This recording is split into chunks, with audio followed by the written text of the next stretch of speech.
Madam President, last week, Senate Republicans did introduce a new coronavirus relief bill called the Health, Economic Assistance, Liability Protection, and Schools Act. This bill is a $1 trillion piece of legislation focused on getting Americans back to work, getting kids and college students back to school, and providing health care resources to help defeat the virus. And as the title says, the Health, Economic Assistance, Liability Protection, and Schools Act, it does have liability protections in there. I just listened to the senator from Illinois attack the idea of including those types of protections in the legislation. But I think it's really important, Madam President, to point out that those types of protections are critical if we are going to get the economy reopened again. Businesses who are doing all the right things, following the CDC guidelines, adhering to all the laws, all the guidelines and restrictions that are out there, shouldn't have to worry about lawyering up and spending thousands and in some cases millions of dollars to try and defend themselves against frivolous lawsuits, which are being filed as we speak by the thousands. And the implication, Madam President, given by the senator from Illinois that somehow this is all about big corporations or big businesses is just not consistent with the facts on the ground. In fact, I had a conversation 2 days ago with the school administrators in my state of South Dakota, all of whom are very interested in getting their schools opened up and getting kids back in school, which again is one of the priorities of our legislation. It should be, I think, one of the priorities of the country as we head into the fall.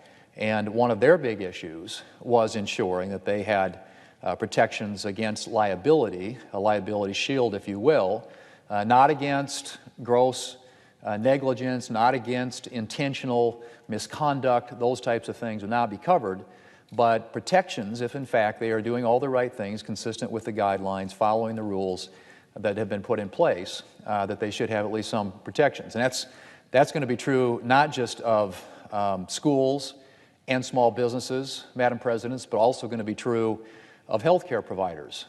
We've got people on the front lines who are sacrificing every day to try and get people better, heal those who have contracted the virus, and also protect those who are on the front lines from getting it.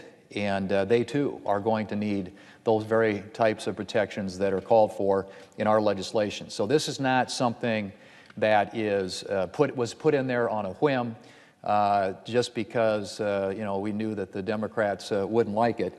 It was put in there because of feedback we received from states, local governments, school districts, healthcare providers, hospitals, nursing homes, and yes, some small businesses, all of whom are going to be essential if we're going to get the economy up and going again and get people back to work, kids back to school, and Americans back on their feet. So it is an essential part of the legislation, one which so far the Democrats have demonstrated no interest in including, and frankly, no interest in even having a conversation about, which is unfortunate because it is a critical element, feature of any bill that we should be working on right now to provide coronavirus relief. When we introduced this bill, Madam President, we knew this version wouldn't be the final draft. I think everybody conceded that. We knew we'd need to negotiate with our Democrat colleagues, just like we did with the CARES Act, which was our largest coronavirus relief bill back in March. And back in March, the model that was used was having committee chairmen and ranking members get together and compromise and work out differences and end up with a strong bipartisan bill. Was it a perfect bill? Well, no, of course not. No bill is. Did everyone get everything that he or she wanted? No. But it was a strong bipartisan bill that was praised by Democrats and Republicans alike, in fact, reflected by the unanimous vote. Well, Mr. President, I'd like to say that we are engaging in those same types of negotiations right now. But unfortunately, I can't say that. I can't say, in fact, what is happening right now is even negotiations. Negotiations involve both sides being willing to give something up, to compromise, and to try and move toward a solution. And while Republicans are willing to make compromises to ensure that we can deliver another coronavirus relief bill to the American people, Democrats apparently aren't willing to make any. Back in May, House Democrats proposed and passed a massive $3.4 trillion piece of legislation that they called a coronavirus relief bill. Subsequently, it's been endorsed by Senate Democrats who have gone so far as to offer up unanimous consent requests here on the Senate floor to adopt the House-passed bill.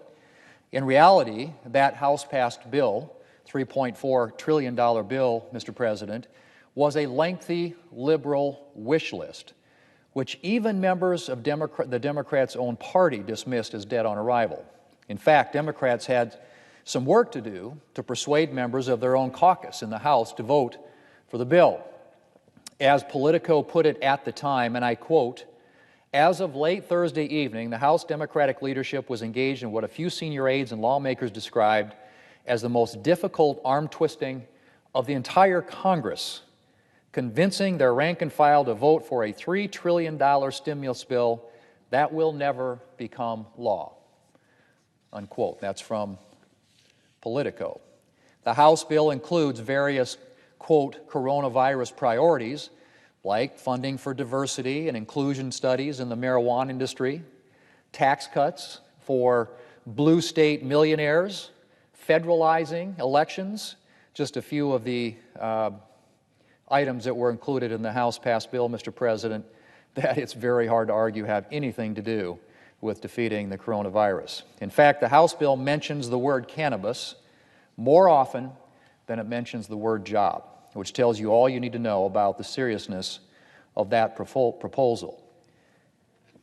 Despite all that, Mr. President, Democrat leaders have taken the House bill as their starting and, yes, their ending point for negotiations.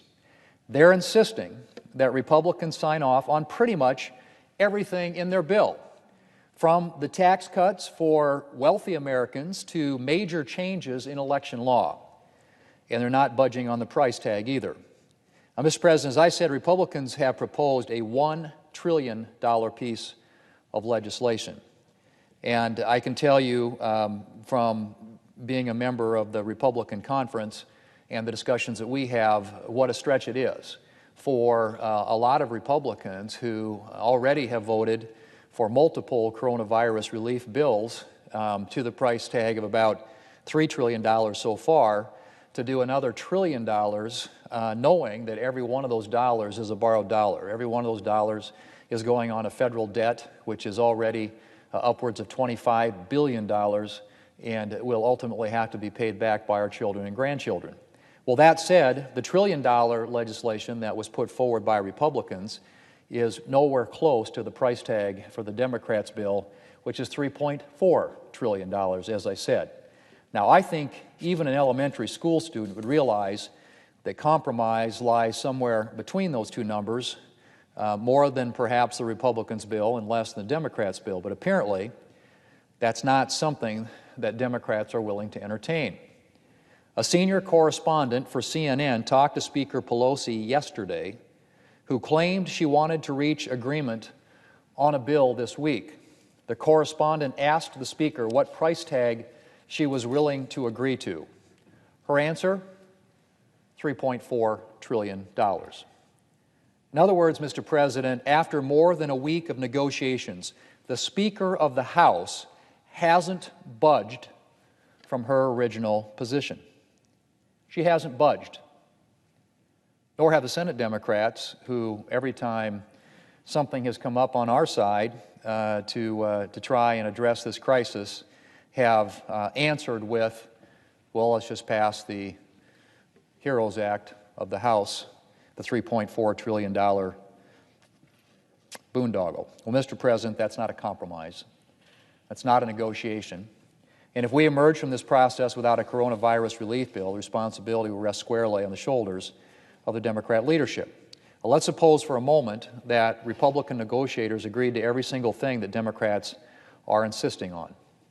Tax cuts for millionaires, diversity studies for the marijuana industry, a $1 trillion pot of money for states, who I might add haven't even come close to spending the coronavirus money the government has already given them. Let's suppose Republican negotiators agreed to everything. What would happen then? Well, Mr. President, the bill would never pass the Senate. In the Senate, you need 60 votes to pass a bill. And there simply aren't 60 votes in the Senate for the Democrats' liberal fantasies. In fact, Mr. President, it would be lovely if, as Democrats seem to think, the government drew its funding from a magical pot of gold that never runs out. But it doesn't. Every dollar of the coronavirus relief that we've already provided has been borrowed money, which continues to drive up our national debt. Now, arguably, it was money that needed to be borrowed. But, Mr. President, there has to be a limit. The higher we drive our national debt, the greater the danger to the health of our economy. Democrats may be fine with jeopardizing our economic health to pay for diversity studies in the marijuana industry, but I can tell you the Republicans are not. Republicans know that we're going to have to borrow some additional money to meet the demands of the coronavirus crisis, and we have offered legislation to do just that. But we are not going to further endanger our already battered economy by signing off on every unnecessary spending item on the Democrats' liberal fantasy list. Now, are Republicans going to have to agree to some of the things that we're not crazy about? Of course we are. But Democrats are going to have to accept that they can't dictate every word of the bill. The bill, which passed the House, I might add, was 1,800 pages long. The bill that we have proposed here in the Senate is 165 pages. Mr. President, the ball's in the Democrats' court. Republicans want to pass a coronavirus relief bill, and we are ready to negotiate. But Democrats are going to have to decide if they want to come to the table. Our way or the highway is not a negotiating position. And if Democrats continue to insist on getting everything that they want, they are going to be responsible for Congress's failure to deliver additional relief. I really hope that the Democrat leadership will remember what it means to negotiate and will work with Republicans to arrive at a compromise bill that can make it through both houses of Congress and actually become law. Mr. President, I yield the floor.